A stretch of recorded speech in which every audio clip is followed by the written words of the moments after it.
Hi! Before I start responding to Dimitri Monroe, I would like to point out once again that this is a pro-LGBT channel, so I don't want to see any homophobic or transphobic comments. That being said, know the reason I'm making this is because of how strongly I feel about this game. And after seeing some of the incredibly bad takes about it, especially on this platform, I felt it necessary because I do believe I have something to add to this discussion. I don't think that riding the H-Bomber guy hate train adds something new to the discussion. And spoiler warning, a lot of the arguments he makes are just copy-pasted from Marler's response. You will even see several clips that have been taken directly from Marler's videos. Much like when going into Dark Souls 1, I did have my perceived notions of the game, but I did go into it with an open mind. However, I was immediately left with a bad taste in my mouth. One of the very first cutscenes I encountered having started the game was a group of old women telling me how hard the game was and how I'm going to lose my souls over and over. You'll face death. And it won't be pretty. Enough death to leave you broken. Time after time. Yeah. As this complaint shows up in every negative Dark Souls 2 review, I've already shown several NPCs in Dark Souls 1 laughing at the player after telling them that they are going to die in previous videos. It just always feels to me as if people that complain about the DS2 intro never paid attention to NPCs in other Souls games, and thus don't realize just how similar these dialogues are. NPCs mocking the player is a staple of the series, but somehow, bias, it's only seen as a problem in DS2. Like so many other things. Like a moth drawn to a flame, your wings will burn in anguish. Time after time. Hopeless. The whole lot of you. Like little moths flittering towards a flame. Now, like I said, when I knew nothing of the series, my mindset was almost a caricature of it. I knew Dark Souls was hard, that was it. But realistically, when you get into the series, it isn't just hard, it's a fair challenge. Mostly. The hard but fair argument always just shows that he's wearing rose-colored glasses while playing Dark Souls 1 that make him ignore all the death traps it had for new players. It's only hard but fair in retrospect if you already know all the ways it tries to kill you. Falling down a hole and then getting ganked by insta-kill curse rocks really does not feel fair, because there's no way you could have known that it has such severe consequences. Nothing in DS2 feels as cheap. Dark Souls 1 also had the first mimic of the series, which again only feels fair if you already know that you should have expected it. Like many moments in DS1, it's designed specifically to kill new players. And then there are moments like this rusty nail in Blighttown. I just don't see how DS2 is in any way less fair than Demon's Souls or DS1 were. Dark Souls is a patience game initially. It's about learning the area, the bosses, the quickest way to get past these things. That's why when you know the routes and strategies, people are able to blow through these games. If you don't already know what to expect here, you're just getting jumped left and right all throughout this area. And how is his argument any different in DS2? He clearly didn't spend enough time with that game to develop these strategies, as it is still very much possible to do so in DS2. They're not designed to forever be frustrating, annoying, and slow. They teach you how to overcome the challenges they throw at you. I didn't understand this until I played the series, and I'm just going to tell you up front, I don't think Dark Souls 2 does either. I can't stand seeing this No Man's Wharf slander. It's a great area with an amazing atmosphere, and I don't see how it is frustrating, but unlike him, I paid attention when the game taught me that you are supposed to use the torch in dark areas. And just like in the other Souls games, the first time you go through this area, you are supposed to slowly explore it, but on subsequent playthroughs you can just run through it if you want to. It's not even in any way difficult to do so. I'm not saying this because it's designed differently. Games like Bloodborne and other Souls-like share the series' core principles but approach them differently. Dark Souls 2, on the other hand, was clearly still made with these principles in mind but fails in execution. I disagree with his assessment that being able to blow through areas is one of the series' core principles. The series started with Demon Souls, where basically no one except for speedrunners even considered doing this, as it used to be a lot harder. Fighting your way back to the boss was the core principle of the Souls series, until regular players started copying what they saw speedrunners do. Dark Souls 1 still had long and tedious runbacks for every hard boss, but with DS2 they started to put bonfires right in front of some bosses like the Rotten, Royal Red Authority or Fume Knight. Very few bosses like the Smelter Demon, Executioner's Chariot and Sir Alon have challenging runbacks, but they also aren't a problem if you know their routes and strategies. That's why when you know the routes and strategies, people are able to blow through these games. I feel like people aren't willing to learn the strategies to run past enemies to get back to the boss safely. It's just one more set of skills that you can develop. This cutscene embodies everything wrong with this game in my opinion. It's difficulty for difficulty's sake, it's not trying to be fair, it is a caricature of the series. This is a very weak argument. Instead of just complaining about some old women laughing at him, he should have listed specific examples that support his claim. Where does he see this difficulty for the sake of difficulty? What moments in the game are unfair? And how exactly is it in any way different to the other Souls games? In reality, DS2 is actually pretty fair. In fact, it's not even all that hard to do a no-death run, as the game clearly was not designed to be just difficult for the sake of difficulty. Immediately when getting into the game, one of the first things that put me off was the feel of the game itself. Dark Souls 2 is clunky. Instead of elaborating why he feels that the game is unfair, he just moves on to the next talking point. And sure, DS2 feels clunky compared to modern FromSoft games, but when it was released I felt like it was an improvement to the clunkiness of Demon Souls and DS1. And while Dark Souls 1 can feel clunk at times, due to the rolling not being omnidirectional and outdated mechanics like how the backstab functioned, control in general still felt good. Attacks had a real weight and precision to them. I felt in control. With Dark Souls 2 that's just not the case. The game, despite being slower than Dark Souls 1, ended up being much floatier. I also disagree with his assessment that DS2 is much slower than DS1. Based on the subscriber count in his clips, it seems like he played the faster paced Dark Souls 3 before starting DS2, which may have given him this false impression. The maze he was using isn't in any way slower in DS2 than it used to be in DS1, and the combos feel smoother. In DS1 it also had additional delay if you missed. This weapon, like many others, just feels much better to use in DS2. This might not seem like a big issue, but when attacks and animations have a lot of wind-up naturally, you imagine more weight to them. So this combination feels jarring in a way not only in feel, but looks as well. In his DS1 clip, we saw him using the Claymore, which once again feels faster and better in DS2. When it comes to weight, I have to say that heavy weapons have more bonk in DS2. In DS1 there's basically no difference between using a straight sword and an ultra great sword. But in DS2 many of their attacks throw enemies around. To me that feels like they have more weight to them. The Black Knight ultra great sword in DS1 can do it as well, but it doesn't feel as bonk. This could in part be attributed to them using mocap for this game unlike the rest of the Souls series, which never happened again, probably for good reason. The reason is cost. Using mocap to recreate historically accurate weapon movesets was simply not worth the extra cost. Especially when there's plenty of people like him that are just looking for reasons to hate on this game, that can't even appreciate little details like that and instead just falsely claim that DS2 has longer windups for attacks. To me, the combat in this game feels smoother and better than it did in the previous games. Then there's other contributing factors like the dead zones on your controller.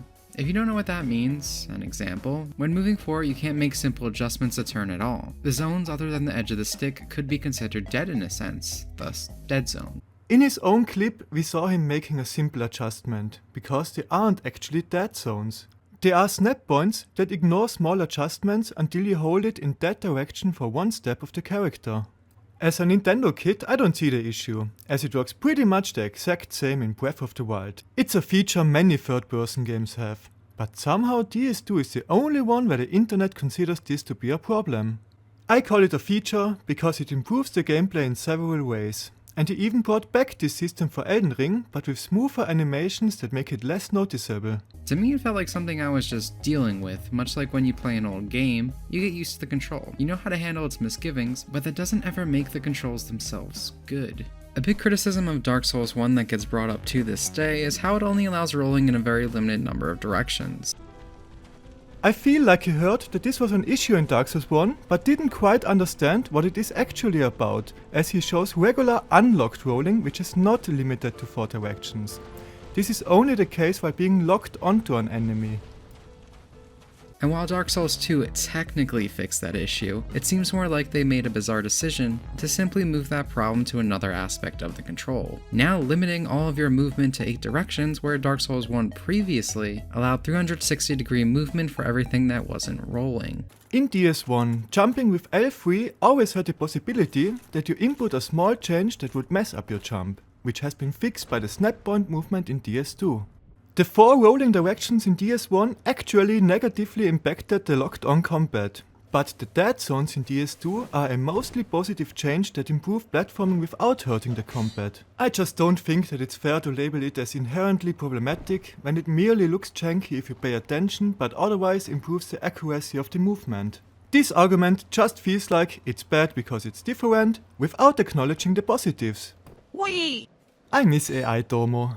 Though I think a greater contributing factor to the lack of control is the hitboxes. Dark Souls 1 might have its issues in a few specific instances, but on the majority it's impressive how well its hitboxes are designed. In reality, Dark Souls 1 has way less bosses than DS2, but still has more bosses with actually broken hitboxes than Dark Souls 2. The Souls community just likes to falsely accuse hitboxes in DS2 of being broken when they get hit during a low agility roll, while they ignore a whole lot of poorly designed hitboxes in DS1. If any of the clips in the background would have happened in DS2, they would get memed to death. But as they happen in Dark Souls 1, they are just seen as FromSoft jank that's not even worth mentioning. I don't have time to record every bad DS1 hitbox that I'm aware of, and this section of the video will just get too long. But I seriously don't understand where this idea comes from that DS1 only has a select few specific instances of poor hitboxes, when I encounter several bad ones during each of my playthroughs. I guess it's mostly just the fact that the community looks at DS1 with nostalgia glasses but is actively looking for reasons to hate on DS2.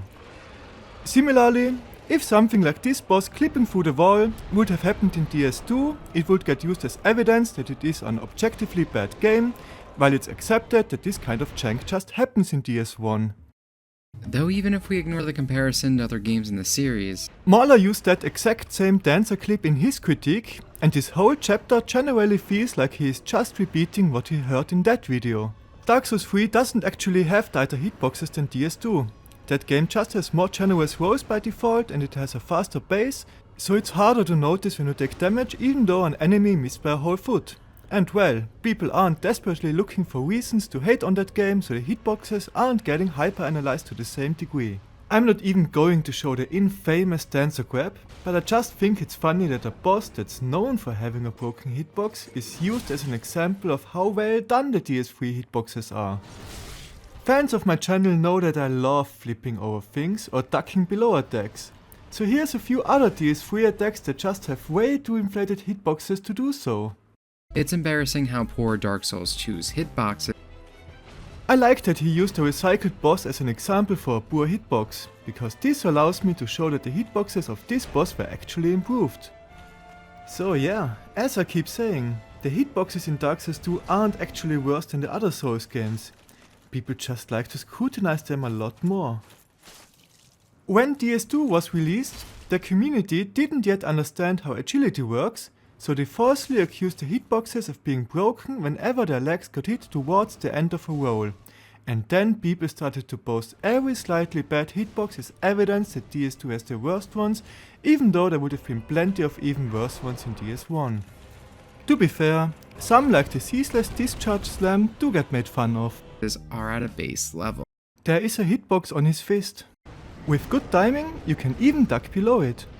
Sure, it feels unexpected at first, but large enemies getting hitboxes on body parts that aren't their weapons is a common occurrence in Souls games. What is unique to DS2 is that people don't apply the same logic as in the other games where they try to understand what is happening and instead they just accuse the hitbox detection of being broken. I actually assumed that this swipe from Ornstein also had a knee hitbox, but it's actually just yet another massively inflated weapon hitbox. This just goes to show that the assumption that the other Souls games have pixel perfect hitboxes makes people come up with excuses for actually bad ones. You can be completely out of visual range of an attack, and yet you can still find yourself getting hurt. This problem seems to be especially prevalent in command grab-like attacks. This grab doesn't even have a bad hitbox. It just feels janky to get teleported into the tip of the sword. He sees DS2 as a bad game for having bad grab hitboxes. But they aren't even worse than in the other Souls games. FromSoft always had janky grabs, but as usual, Dark Souls 2 is the only one where it is used to argue that the game was poorly crafted. There are a lot of grabs in both DS1 and DS3 that have hitboxes that are way more inflated than any in DS2. What makes the grabs in DS2 feel janky is that there is a small delay between the moment damage registers and when the teleport happens. But the grab hitboxes themselves are actually overall of higher quality than in the other Souls games. Like, can you even tell what hit me here? Many grabs in DS1 are objectively worse than even the DS2 mimic. But these absurd disjointed hitboxes can be seen even in the most basic moves. Command grabs just look the most jarring because they actively teleport you back into the attack. That's once again a clip that he just copy-pasted from Mauler's video, where we can actually see that his legs were pretty close to the weapon. This hitbox is once again not any worse than comparable attacks in the other Souls games, and it shows that DS2 haters don't seem to understand that the feet are part of the character model as well. And I just find it kind of funny how he has to rely on hitbox videos from other people so much. If this was actually an issue that affected him personally, you would think that he would have plenty of videos from his own playthrough. This just makes me think that he is simply parroting arguments that he saw in other videos in order to ride on the DS2 hate train. In this video you've already seen a lot of bad hitboxes from the other Souls games. So what I'm now showing in the background is a hitless Viewmat clip where I dug below a lot of his attacks in order to show that his hitboxes are actually tight. So, to summarize this chapter, playing with low agility made people falsely assume that DS2 has a lot of broken hitboxes, while in reality they aren't any worse than they are in DS1 and DS3. The other Souls games just don't get judged as harshly. In fact, a lot of times I received damage, it came as a complete shock to me. Not only because of the hitboxes, but a lot of other poor design choices. Now I'm not referring to things like how often you're blindsided by a projectile, completely out of view. This is once again a clip that he took from Mauler's video. So I'm wondering why he does not have clips from his own playthrough if this is really an issue that affected him personally. Also, that projectile would have not blindsided Mauler if he would not have just walked past this enemy.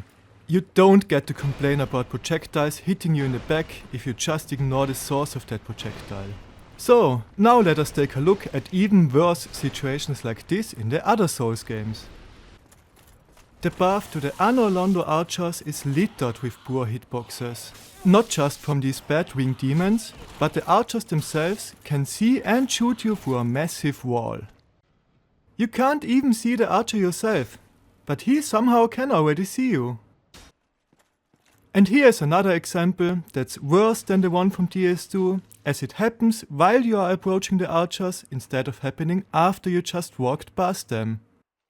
But that's still nothing compared to what I'm about to show next. The walls in Lothric Castle are apparently an illusion, as the archers can just shoot through all of them. This kind of jank exists in all FromSoft games, but somehow bias! It's only ever brought up when people criticize DS2, even though it was worse in the other Souls games. DS2 was not any more poorly crafted than the others, it just gets treated worse. Especially by people like Dimitri here, who just copy-pasted his critique from the disingenuous Mauler video. Or other trappings for first-time players, which this game is full of. Traps for new players have been a staple of FromSoft games since Demon's Souls, possibly even earlier as I never played the Kingsfield series, But again, it's somehow not an issue unless it happens in DS2. Dying to something unexpected and then preventing it from happening the next time is a core component of the Souls series. These games never feel fair on a first playthrough. It's only with experience that you learn about all the various traps that await you. Like, did anyone actually expect this boulder to come rolling back up? What I'm talking about is one of the most important aspects of conveying damage done to the player or from the player. That's feedback. While Dark Souls 2 handles your damage being dealt about as well as any other game in the series, when it comes to you taking damage, several times you can feel like your only indication is your health bar being depleted. A lot of this comes from poor sound design and the moves themselves having little effect on your character.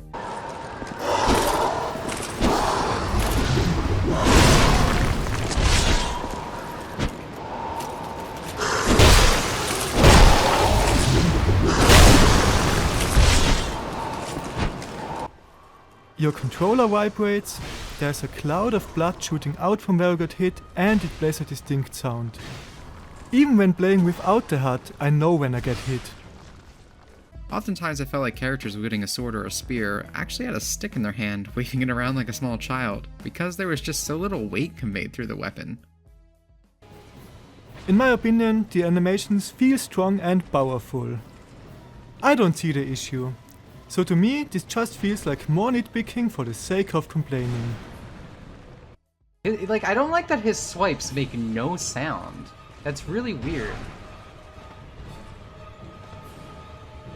Like, it feels like it's just that there's no weight on that thing. This is bad.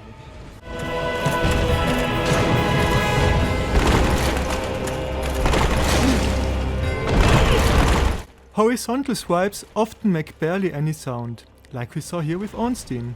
So I'm wondering if he really went into this game with an open mind. But I did go into it with an open mind. Because it really feels like he watched the Mauler critique and went into this game with the intention of looking for nitpicks to complain about. But there are a few of them that stick out to me as being especially poor. I like to simply call these the combat tunnels. Examples of these include Hyde's Tower, Aldia's Keep, and the walk up to Draglantic Castle. They come off as incredibly lazy, with little thought put forward. It's a bunch of very basic hallways and rooms where you fight dudes or run past them until you have a pack following you. That's all there is to them. No clever use of the environment or enemy placement. They teach you nothing new about the game. I have to disagree with that as well. First, Hade's Tower teaches the player that some enemies are optional and don't have to be dealt with. Like the old knight that he was standing right next to.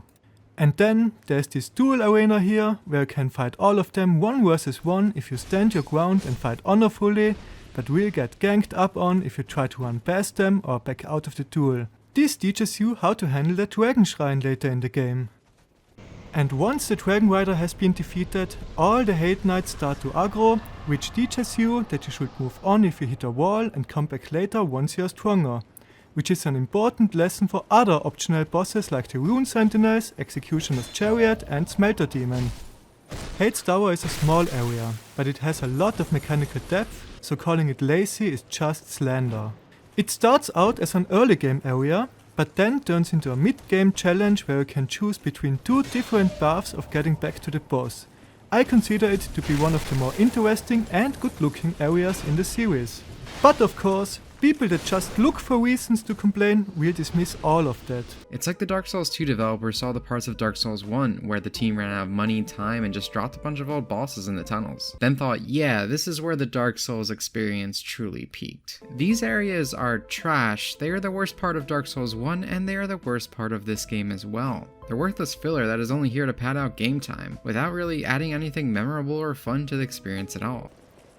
Did he really just unironically compare the fan-favorite Hade's Tower to the rushed Lost Isolate?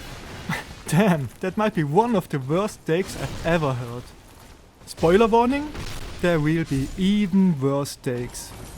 The rest of Dark Souls 2's areas do not sink this low in quality, although it appears that there was still very little variety in how they chose to approach designing them. Tunnels, dudes, dudes, with a bunch of ambushes thrown throughout to throw off first-time players. His description fits to almost every single area in every other Souls game, But not to DS2 areas like No Man's Wharf that have a lot more depth than your run-of-the-mill Souls level. It starts out completely dark, but gets brighter the more sconces you light up. You can chase the spider monkeys away with your torch. You can also use a ferrous lockstone to turn on the ceiling light to brighten up the whole area even more, which also chases the spider monkeys back into their hole.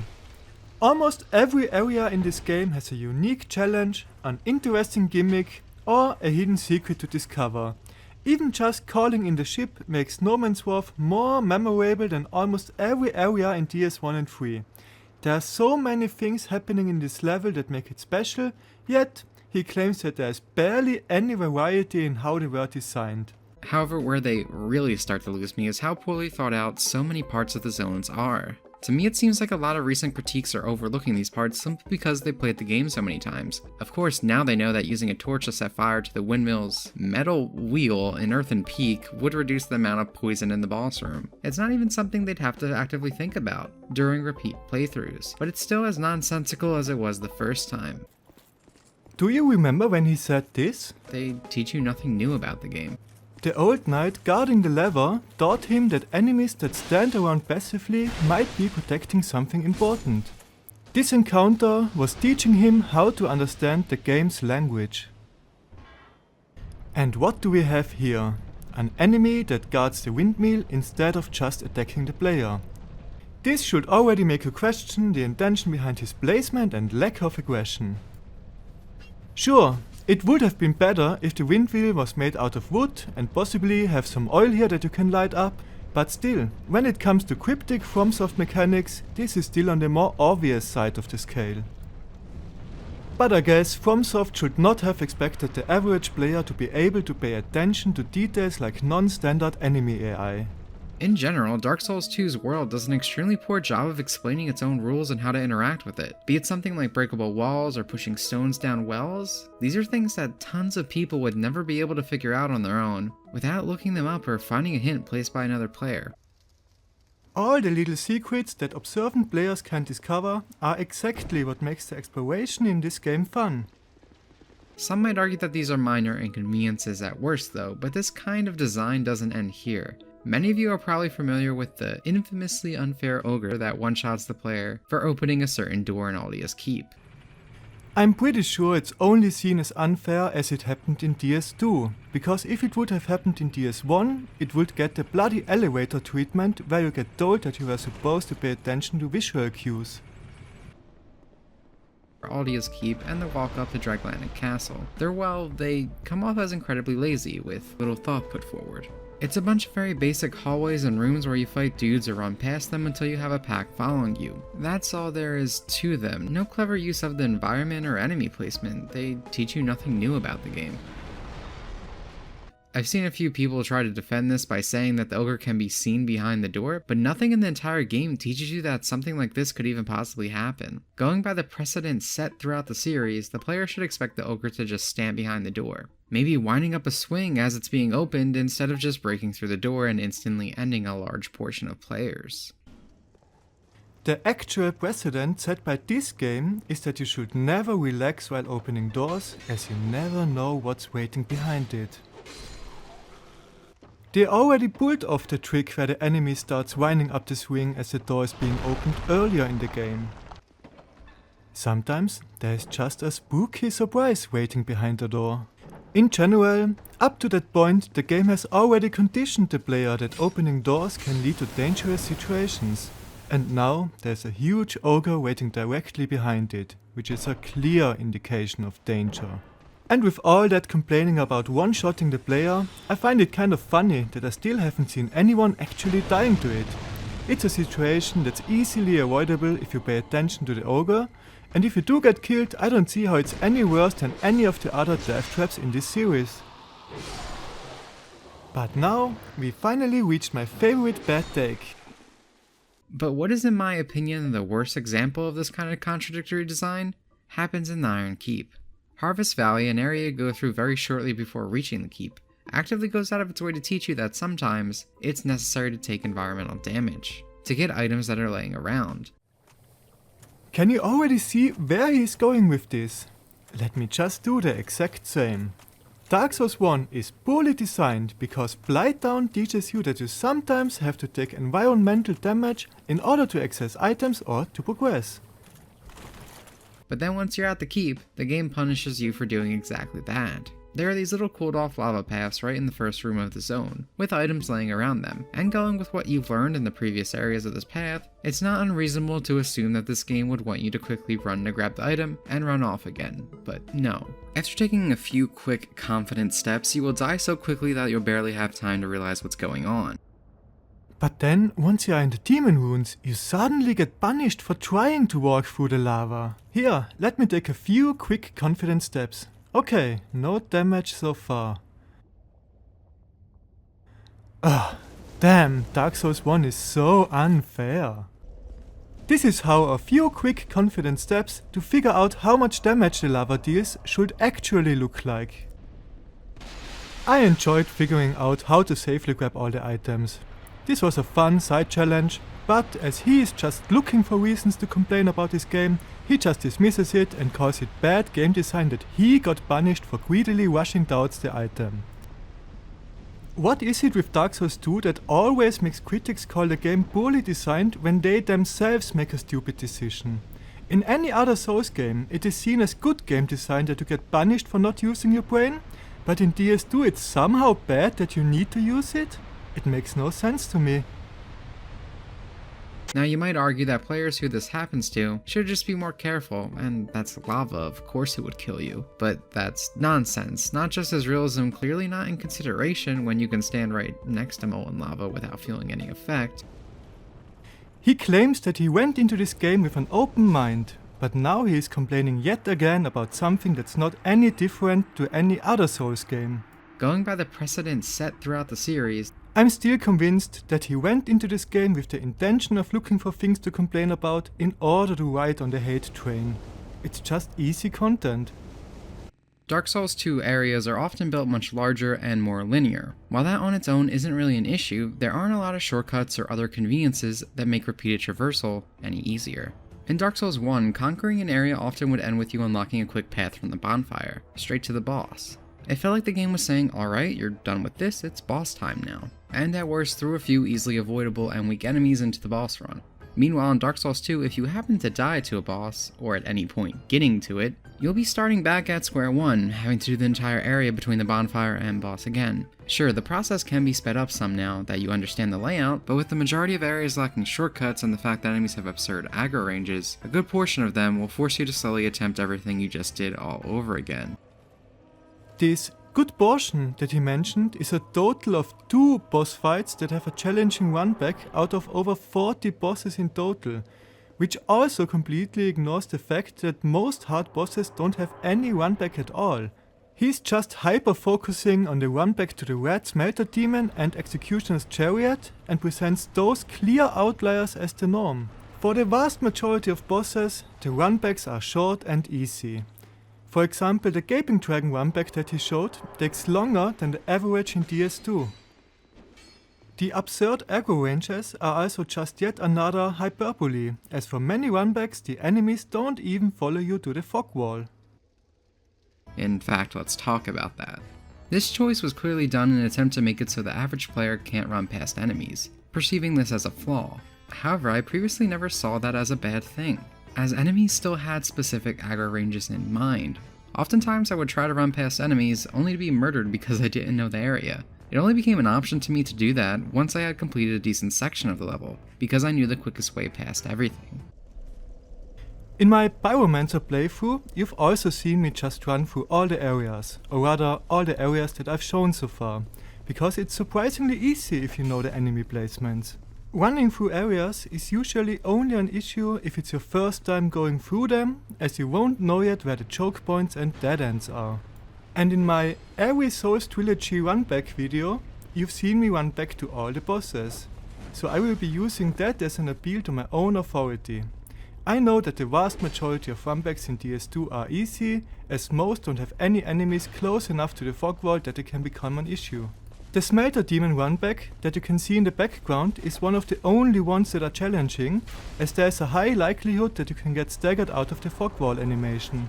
But just like the Executioner's Chariot, he's an optional side challenge, so if this is too challenging, just move on and do something else until you are strong enough to handle it. Or you just invest a little bit of time to think about ways on how to handle it smarter. Getting back to the boss safely is just one additional set of skills that you can develop. Right now I'm just running an additional circle through this area, which already gets rid of most enemies and removes the captain from the fog wall. Don't focus too much on just getting back to the boss. This whole runback is part of this optional side challenge, and you should also focus on how to get through it safely. The less you stress yourself out, the easier it gets. Especially if you do it like me by baiting out attacks first before starting the fog wall animation. Even just running a small circle around the Alon captain can make it much easier, as you get more control over the enemies than by just running past them as fast as you can. The point that I'm trying to make is that it's not just about the quickest way of running past enemies, but about the safest.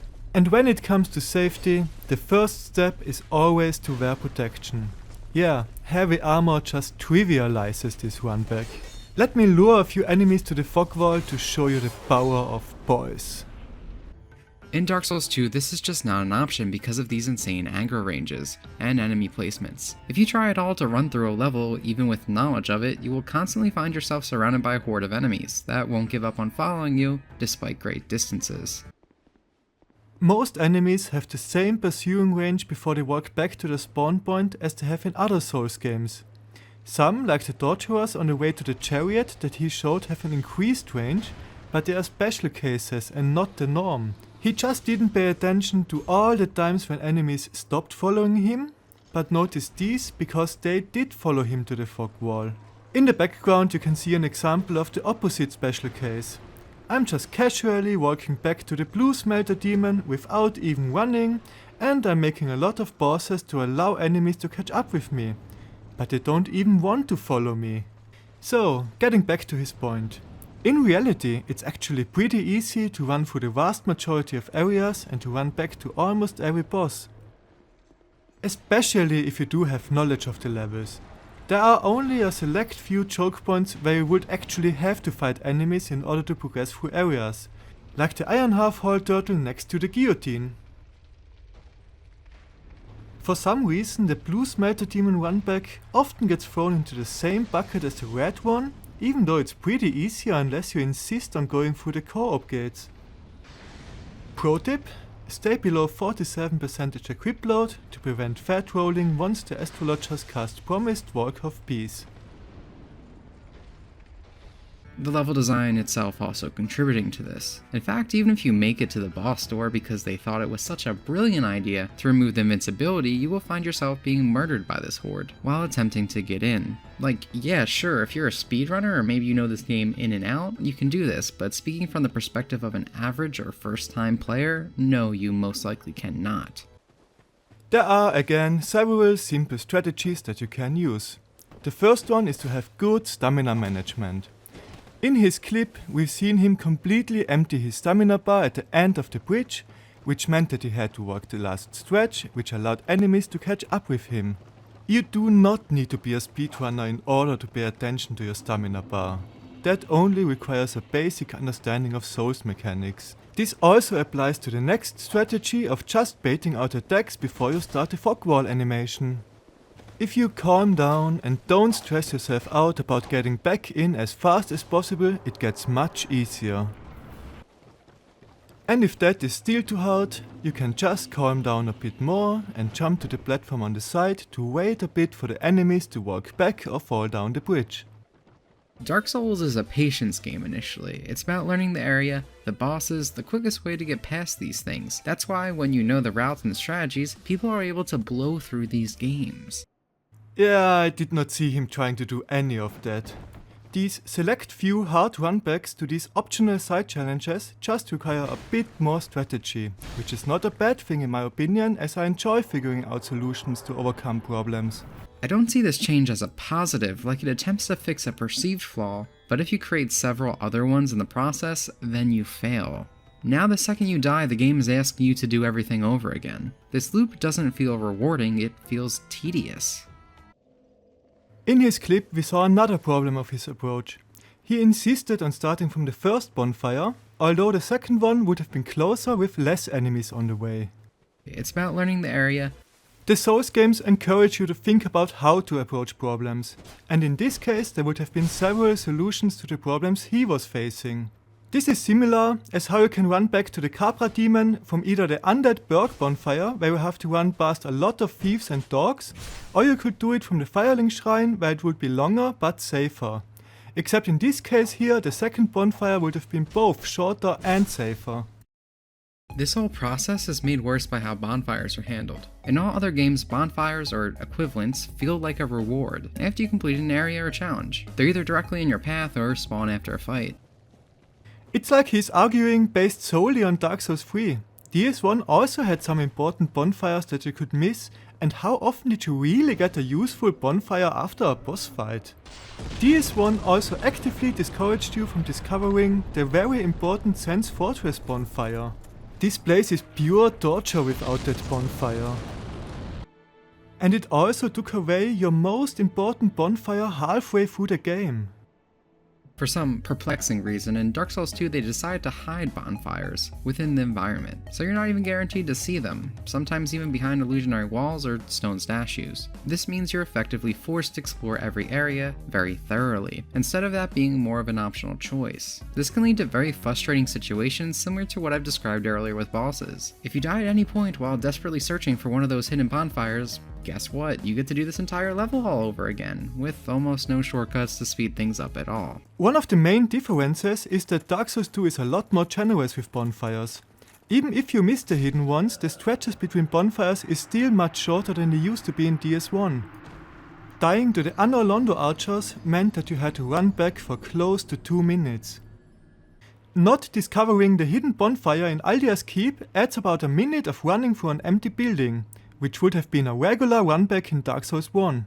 Have you ever died in the depths before discovering the bonfire, or any time in New Londo ruins? Dying while exploring used to be a lot more punishing in Dark Souls 1 as bonfires were much less common. Not discovering a hidden bonfire, like the one for Mifar here, is still not as harsh as it used to be in the previous games. Like, the runback from the central Earthen Peak bonfire is still much shorter than the average DS1 runback. These hidden bonfires are a nice bonus for exploration, but not discovering them is far from being as horrible as he falsely presents it as. This argument just seems like easy fearmongering aimed at a target audience that hasn't even played this game. This is especially apparent by the fact that he also complained about one being hidden behind a petrified statue. You don't use that one for progression, it's just closer to a merchant, which is a great quality of life improvement. In Dark Souls 1, you usually had to run over a minute to get to a merchant, which is no longer the case in DS2. And yet, he presents this as bad by just leaving out this context by fear-mongering about bonfires hidden behind petrified statues without mentioning what purpose they serve. The bonfire placements in DS2 are way less frustrating than they used to be in the previous games, but he just makes it seem like the exact opposite. Dark Souls 2 hate is a really weird phenomenon where even things that are obvious improvements are somehow misinterpreted as being worse. Putting a bigger focus on exploration does not at all have to be a bad thing, but with this degree of linearity within the levels themselves and the lack of easily accessible checkpoints, it becomes a tedious chore. As with a lot of choices in this game, it seems like making exploration more difficult was the only priority here, with no concerns about if it would make it more enjoyable. Again, an aspect I believe newer critiques always overlook, due to knowing these locations, making these flaws bearable. Did you pay attention to his clip? We saw something pretty funny. He missed this obvious bonfire that's directly in your line of sight. His chat needed to tell him that there's a bonfire hidden here, which really tells you just how little exploration he actually did. Dark Souls 1 often had bonfires off to the side of the beaten track that actually required you to pay attention. For example, both the Darkwood Garden and Darkwood Basin are easily missable if you don't explore carefully. In all other games, bonfires or equivalents feel like a reward after you complete an area or challenge. They're either directly in your path or spawn after a fight. For some perplexing reason, in Dark Souls 2 they decided to hide bonfires. Dark Souls 2 hate is really just based on complaining about things that were worse in DS1 while falsely claiming that it didn't have those issues. However, the genius developers of Dark Souls 2, with all their wisdom and foresight, knew that giving the player just a few Estus flasks might not be enough to get them through the world now that the levels are much larger, so they decided to add additional sources of healing, a lot of them in fact. I disagree with the argument that Dark Souls 2 has much larger levels. In DS1, the stretches between bonfires were much longer and it was a lot harder to reach the next checkpoint, which also used to be one of the arguments against DS2. So you were left with a dilemma: push yourself to go on, or go back and play it safe. This could lead to some very tense situations with a lot of souls on the line, and personally I can recall at least a few occasions on my first playthrough where the relief of finding a new bonfire was immense.